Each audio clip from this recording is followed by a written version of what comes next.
नमस्कार दोस्तों, आपका स्वागत है आपके अपने चैनल टारगेट विद आरबी में। आज हम संस्कृत डीएलएड थर्ड सेमेस्टर का संस्कृत पेपर डिस्कस करेंगे, जो कि आपका पेपर 7 है। इसमें पूर्णांक जो होता है 25 नंबर का होता है और जो पासिंग मार्क होता है 12 नंबर। यदि आप 12 नंबर पा गए तो आपका जो है आप पास हो जाएंगे। और जो क्वेश्चन की प्रकृति रहती है वो 1 से 5 तक ऑप्शनल रहते हैं। उसके बाद 6 से 11 तक जो प्रश्न होते हैं वो अति लघु उत्तरीय होते हैं, 6 नंबर के, एक एक नंबर के प्रत्येक क्वेश्चन रहते हैं। उसके बाद 12 से 18 तक जो होते हैं वो लघु उत्तरीय प्रश्न होते हैं, प्रत्येक क्वेश्चन 2-2 नंबर के रहते हैं और 12 नंबर होता है इसका टोटल। तो चलिए देखते हैं आज आपका प्रश्न।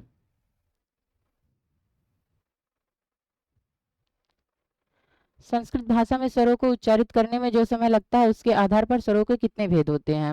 यह क्वेश्चन 2024 में आया था। अथवा स्वरों को उच्चारित करने में जो समय लगता है उसके आधार पर स्वर कितने प्रकार के होते हैं। तो आप लोग कुछ बताइए, स्वर कितने प्रकार के होते हैं।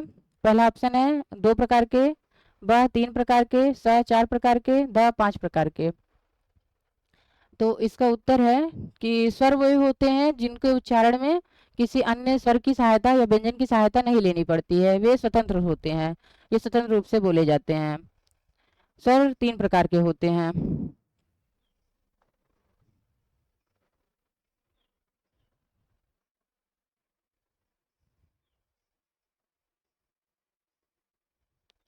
जिसमें कि पहला स्वर है वो ह्रस्व स्वर है।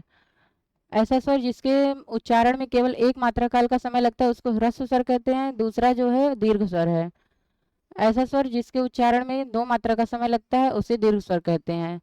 तीसरा है प्लुत स्वर। ऐसा स्वर जिसके उच्चारण में 3 मात्रा काल का समय लगता है उसको प्लुत स्वर कहते हैं। तो आपका ये ऑप्शन ब है जो है ये सही है, क्योंकि स्वर 3 प्रकार के होते हैं।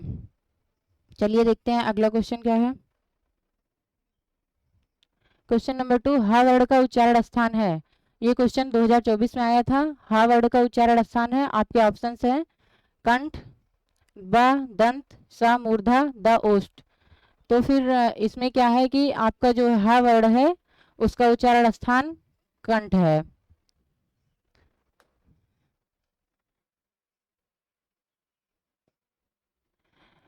इसका सूत्र होता है अकुह विसर्जनीय नाम कंठ है।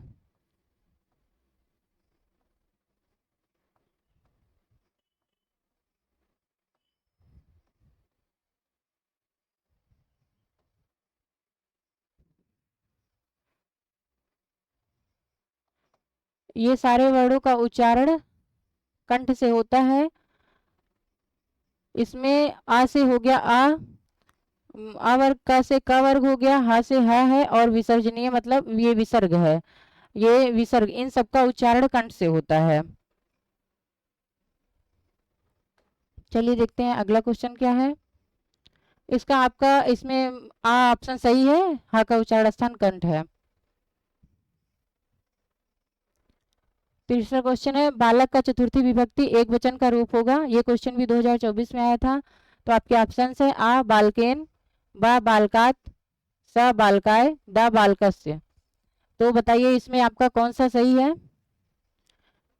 बालक के रूप तो आप सबको याद ही होंगे, नहीं याद होंगे तो याद कर लीजिएगा क्योंकि सारे रूप पूछे जाते हैं। तो इसका ऑप्शन है बालकाय सही है।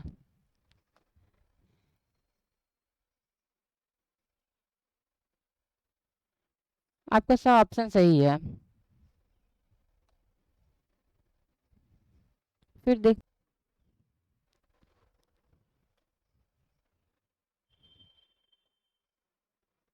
तो इसका ऑप्शन जो है आपका बालक का चतुर्थी विभक्ति एक वचन का रूप बालकाय है। और बालकात जो है ये पंचमी विभक्ति का है एक वचन। बालकेन जो है ये आपका तृतीय विभक्ति एक वचन है। बालकेन बालकाय बालकाभ्याम और बालकई। और ये बालकाय बालकाभ्याम बालकेभ्या ये है पंचमी विभक्ति। बालकात बालकाभ्याम बालकेभ्या ये षष्ठी विभक्ति एक वचन है, बालकस से बालके और बालका नाम। तो फिर आपका इसमें ये ऑप्शन सही है।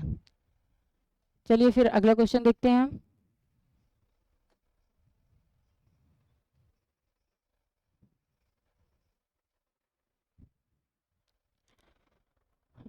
क्वेश्चन नंबर 4 है महधर्यम में संधि है। ये क्वेश्चन भी 2024 में आया था।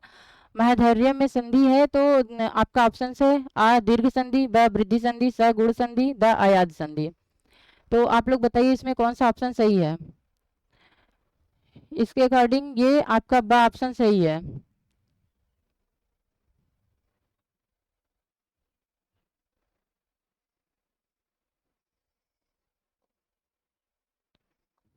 वृद्धि संधि, इसमें आपका होता है वृद्धि रेच, इसका सूत्र होता है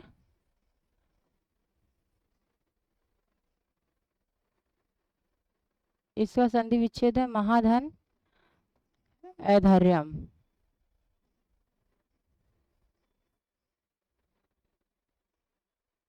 तो आपका यहाँ से अ हो गया प्लस यहाँ से ए हो गया, दोनों मिलकर के ए हो गए, इसी वजह से इसका महधर्यम हो जाएगा।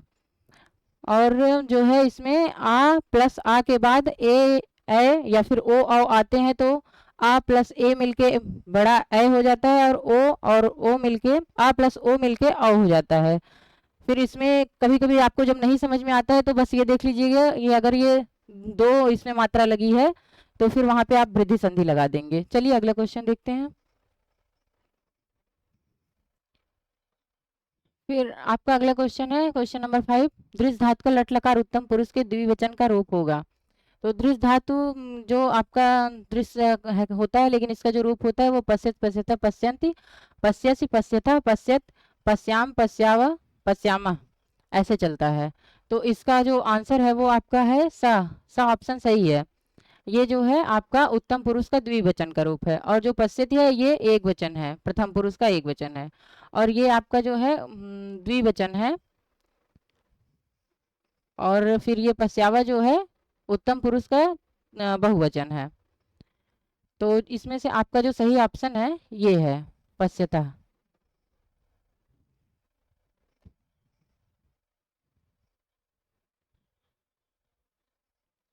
अगला क्वेश्चन, नद्या शब्द में प्रयुक्त विभक्ति है। नद्या जो नदी का रूप होता है उसको नद्या नदी नद्यो नद्या चलता है, और इसमें जो आपका ऑप्शन है वो ये आपका आ ऑप्शन सही है।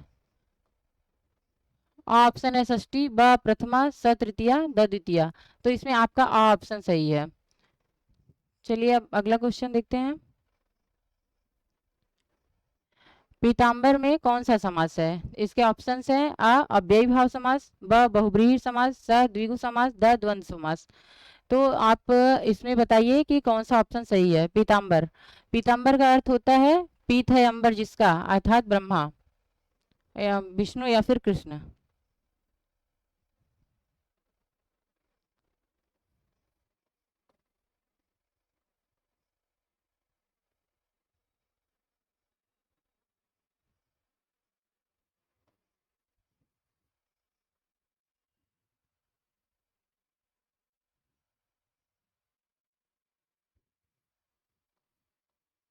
पीताम्बर का अर्थ है पीत है अंबर जिसका, यहाँ अंबर से अर्थ उनके वस्त्र का है।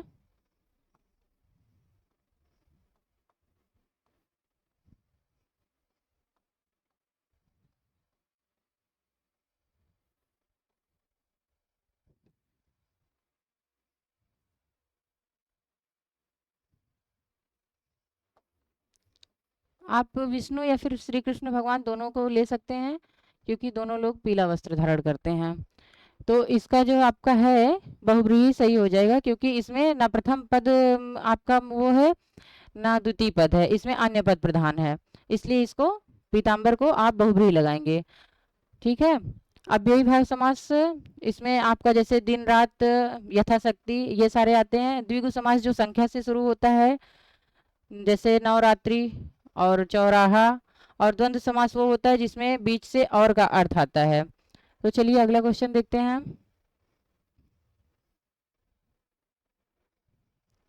क्वेश्चन नंबर 8 है, पितरों में कौन सा समास है? अ तत्पुरुष, ब द्वंद्व समास, स बहुव्रीहि, द ये सभी।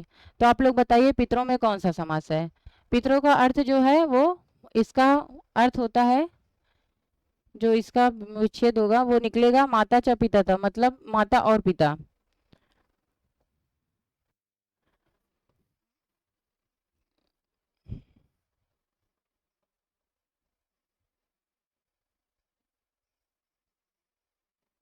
तो अभी मैंने आपको बताया तत्पुरुष में जो इसमें कारक वाले होते हैं वो आते हैं।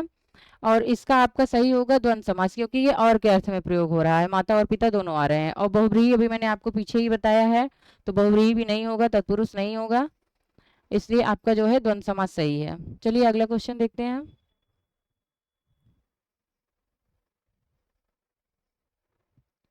संस्कृत में माहेश्वर सूत्रों की संख्या कितनी है? आपके ऑप्शंस हैं आ 8, बा 12, सा 10, दा 14। तो फिर आप लोग बताइए कि माहेश्वर सूत्र संस्कृत में कितने होते हैं।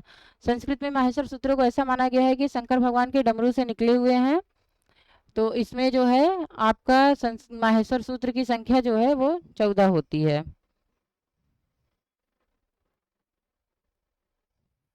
इसमें आपका द ऑप्शन सही है, माहेश्वर सूत्रों की संख्या 14 होती है। चलिए अगला क्वेश्चन देखते हैं। क्वेश्चन नंबर 10 है, ट का उच्चारण स्थान है। आपके ऑप्शन है आ कंठ, ब तालु, स मूर्धा, द ओष्ठ। तो फिर आप लोग बताइए ट का उच्चारण स्थान क्या होता है। इसमें ट का उच्चारण स्थान जो है वो तालु है।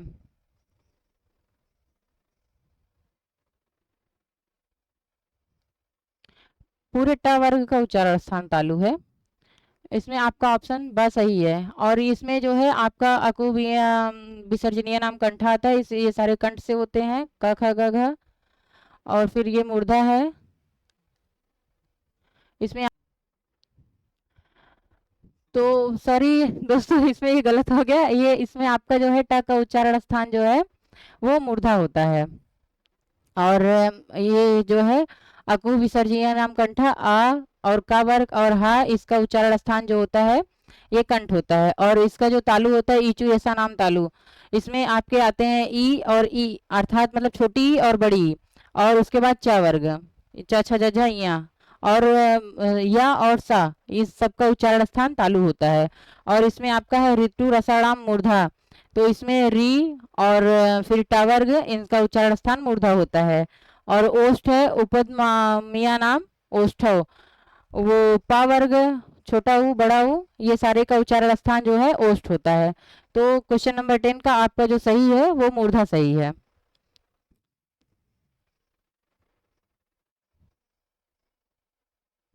क्वेश्चन नंबर 11 है, कौन सा शब्द नपुंसक लिंग है।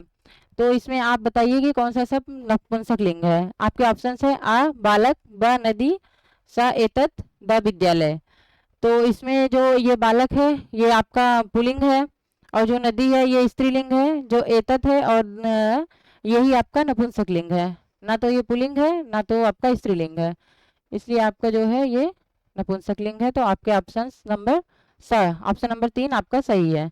चलिए देखते हैं अगला क्वेश्चन।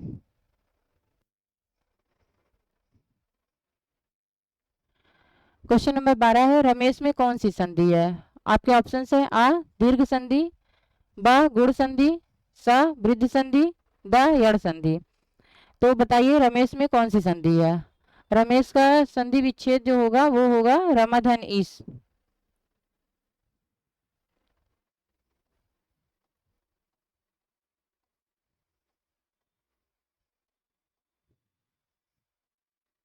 जिसमें से यहाँ से आपका होगा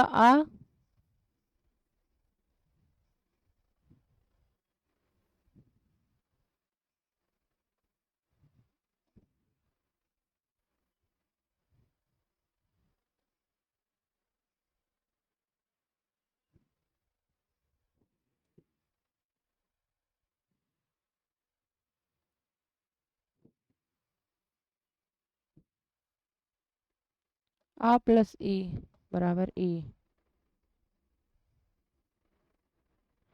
इसलिए आपका होगा ए रमेश। तो इसमें आपका जो है ऑप्शन सही है गुण संधि। बाकी दीर्घ संधि जिसमें आपका दोनों स्वर से होते हैं, जैसे या आ के बाद आ या ई के बाद ई आता है तो उसमें दीर्घ हो जाता है, उसको दीर्घ संधि कहते हैं। और यड़ संधि वो होता है जिसमें आपका आधे वर्ण बीच में आते हैं, उसको यड़ संधि कहते हैं।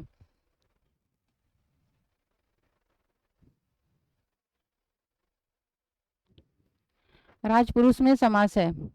आपके ऑप्शन है आ तत्पुरुष समास, ब कर्मधारय समास, स द्विगु समास, द बहुब्रीहि समास। तो इसमें जो आपका राजपुरुष है इसमें कौन सा समास है, चलिए बताइए आप लोग। राजपुरुष में आपका समास जो है वो आपका ऑप्शन नंबर आ सही है,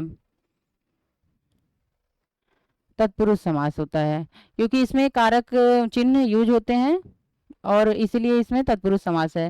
राजा का पुरुष, आपका कर्मधारय समास जो है इसमें दोनों पद प्रधान होते हैं, प्रथम तथा उत्तर पद दोनों प्रधान होते हैं, उसको कर्मधारय समास कहते हैं।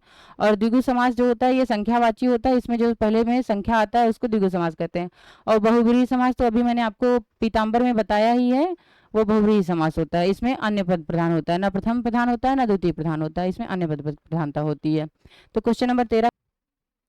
अब अगला क्वेश्चन आपका है चतुर्मुख। चतुर्मुख में कौन सा समास है? इसके ऑप्शन है आपका आ द्वंद समास, सा तत्पुरुष, अच्छा इसमें ऑप्शंस गलत लिख दिए गए हैं, बा तत्पुरुष, सा द्विगु, दा बहुव्रीहि।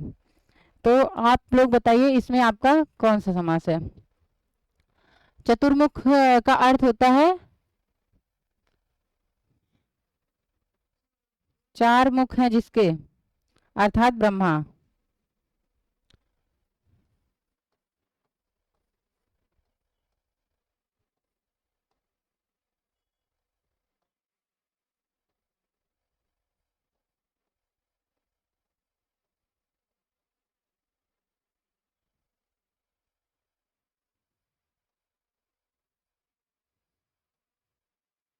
ब्रह्मा जी के चार मुख होते हैं तो चतुर्मुख ब्रह्मा जी को कहा जाता है, इसलिए इसका जो है कोई पद प्रधान ना होकर के अन्य पद का अर्थ जा रहा है, इसलिए इसमें बहुव्रीहि समास होगा।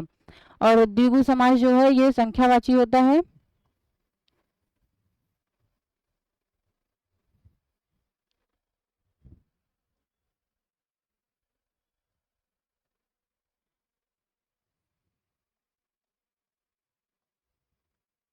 ये संख्यावाची होता है, इसमें जो भी शुरुआत होती है वो संख्या से होती है, जैसे आपका नवरात्रि, चौराहा, त्रिभुज, त्रिभुवन। और इसमें तत्पुरुष में जो होता है ये कारक होता है, इसमें कारक चिन्ह आते हैं।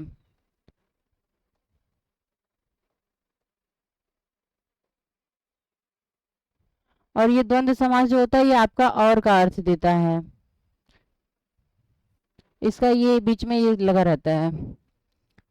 चलिए अब अगला क्वेश्चन देखते हैं। आपका क्वेश्चन 15 है, नायक में कौन सी संधि है? आपके ऑप्शंस हैं आ अयाद संधि, ब गुण संधि, स वृद्धि संधि और द यड़ संधि। तो बताइए इसमें आपका कौन सा सही है? नायक जो है इसमें आप लोग बताइए कौन सी संधि है? नायक में जो संधि है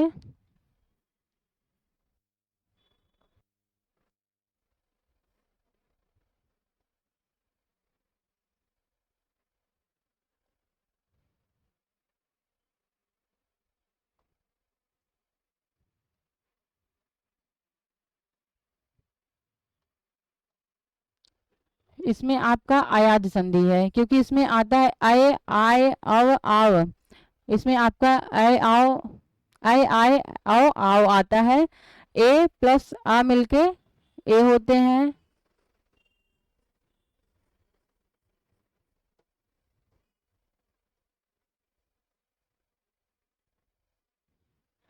और फिर आपका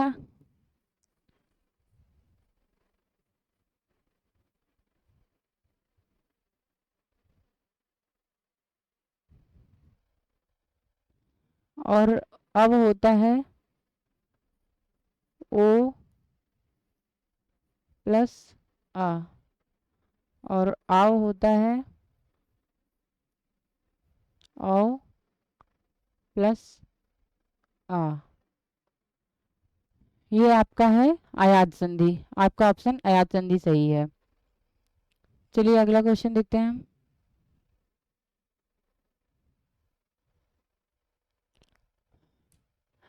संस्कृत में कितने कारक हैं? संस्कृत में कुल कितने कारक होते हैं? ऑप्शन आ 6, ब 7, सा 8, द 9। तो आप लोग बताइए संस्कृत में कितने कारक होते हैं? संस्कृत में जो कारक होते हैं वो हिंदी से 2 कम होते हैं, इसमें संबंध कारक और संबोधन कारक नहीं होता है, इसलिए आपका जो ऑप्शन है वो आपका ऑप्शन 6, संस्कृत में 6 कारक होते हैं, आपका ऑप्शन आ सही है।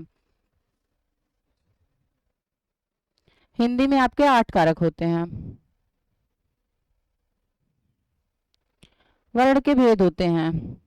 क्वेश्चन नंबर 17 है, वर्ण के भेद होते हैं। तो वर्ण के कितने भेद होते हैं आप लोग बताइए। आपके ऑप्शन है आ 2, ब 3, सा 4 और द 6। तो आप लोग बताइए वर्ण के कितने भेद होते हैं। वर्ण के जो है 2 भेद होते हैं। इसमें आपका ऑप्शन नंबर ए सही है। वर्ण, स्वर वर्ण और व्यंजन वर्ण।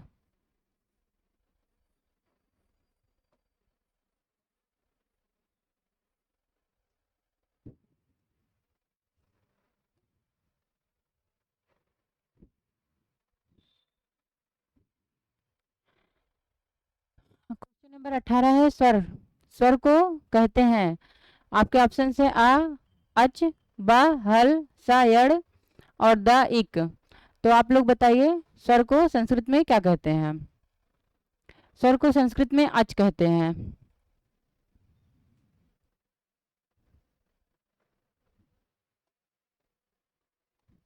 आपका ऑप्शन ए सही है। ये इसमें जो आपके माहेश्वर सूत्र होते हैं उसमें जो प्रत्याहार है अच प्रत्याहार उसके अंतर्गत स्वर आते हैं। और उसके बाद जो ये हल है, ये हल भी प्रत्याहार है, हल में व्यंजन आते हैं यड़ और इक, ये चारों के चारों प्रत्याहार हैं। तो ये माहेश्वर सूत्र में 14 है, उसमें आप लोग याद कर लीजिएगा। तो उसमें ये आपके सारे आते हैं।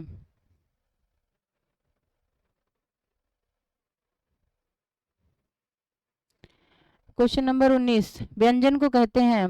तो अभी मैंने पीछे ही आपको बताया है, तो आप लोग बताइए व्यंजन को क्या कहते हैं। ऑप्शन ए आ, अच है, ब, हल, सा, यड़, द, इक। आप लोग बताइए व्यंजन को क्या कहते हैं। तो इसमें आपका है व्यंजन को हल कहते हैं।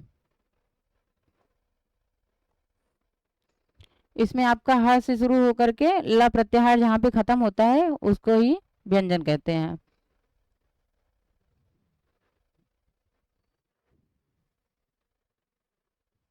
व्यंजन के कितने भेद होते हैं। आपका क्वेश्चन नंबर 20 है, व्यंजन के कितने भेद होते हैं। तो आप लोग बताइए व्यंजन के कितने भेद होते हैं। आपके ऑप्शन आ 3, ब 4, सा 5, द 6। व्यंजन के कितने भेद होते हैं। 4, 3, 5, 6। इसमें आपका ऑप्शन जो है 3 सही है। व्यंजन के 3 भेद होते हैं। अस्पर्श व्यंजन, अंतस्थ व्यंजन, ऊष्म व्यंजन।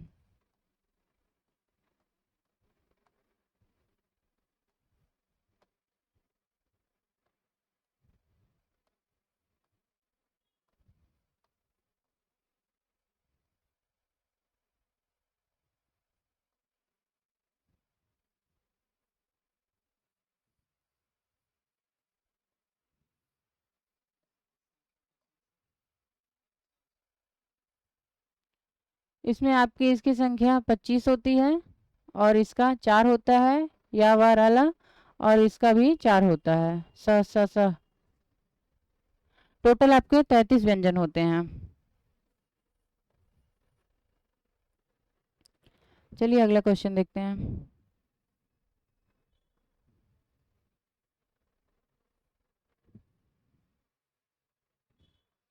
क्वेश्चन नंबर 21, देखिए फिर वही क्वेश्चन आ गया। व्यंजन के कितने भेद हैं। आपके ऑप्शन है आ स्पर्श, ब अंतस्थ, सा ऊष्म, दा ये सभी। तो आप लोग बताइए व्यंजन के कितने भेद होते हैं। इसमें क्या सही है। इसमें आपका व्यंजन तीनों प्रकार के होते हैं, इसलिए जो आपका ऑप्शन है ये द सभी हो जाएगा। ये आपका द ऑप्शन सही है।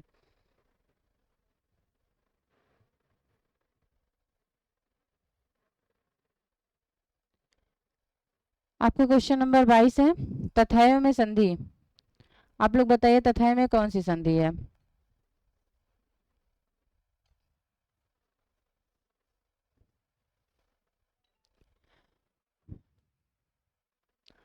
आ वृद्ध संधि, ब यड़ संधि, स गुण संधि, द आयात संधि। तो जो तथाय में संधि है वो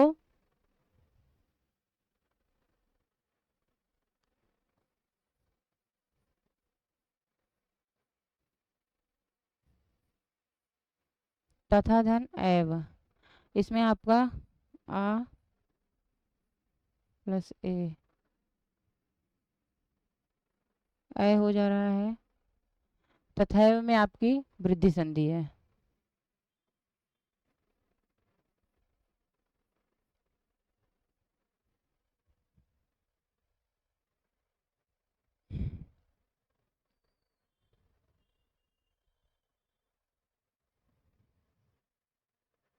आपका अगला क्वेश्चन है यद्यपि का संधि विच्छेद है। इसमें आपके ऑप्शन है आ, यदि धन अपि, ब, यद धन अपि, सा, आदि धन अपि, द, इनमें से कोई नहीं।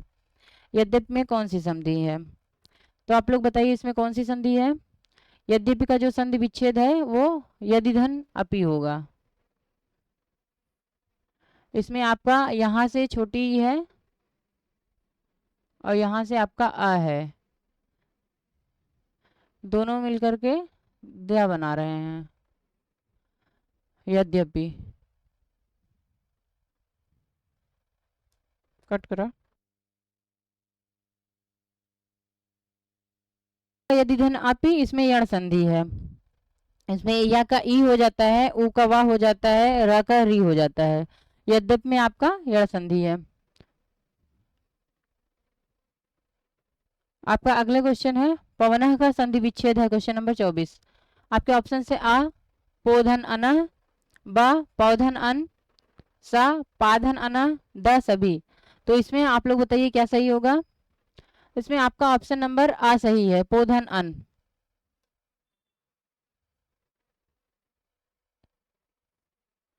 पवन का संधि विच्छेद पोधन अन सही है। इसमें अयादि स्वर संधि है, आय आय अव आव। तो इसमें ओ प्लस आ हो रहा है, ये आय का अव का अर्थ दे रहा है।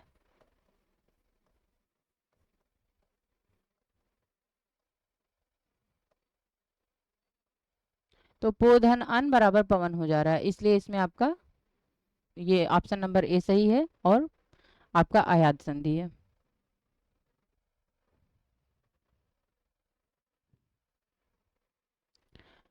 आपका शायद लास्ट क्वेश्चन है। लास्ट क्वेश्चन आपका क्वेश्चन नंबर 25 है, रविंद्र में संधि है। तो आप लोग बताइए आपके ऑप्शंस हैं आ दीर्घ स्वर संधि, ब यड़ संधि, स गुण संधि, द वृद्धि संधि। रविंद्र में संधि है तो इसमें आपका दीर्घ स्वर संधि है। ऑप्शन आ सही है, दीर्घ स्वर संधि। इसका संधि विच्छेद है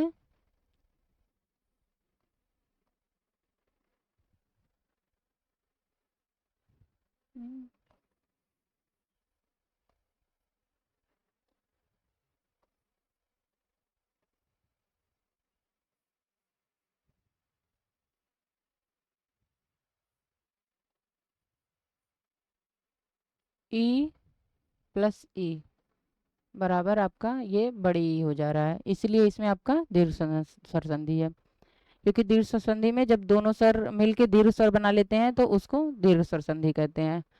तो आज का आपका क्लास यहीं पर समाप्त होता है। बाकी आप लोग बताइएगा कैसा रहा क्लास। आपको वीडियो अगर पसंद आता है तो लाइक शेयर और सब्सक्राइब करें। धन्यवाद।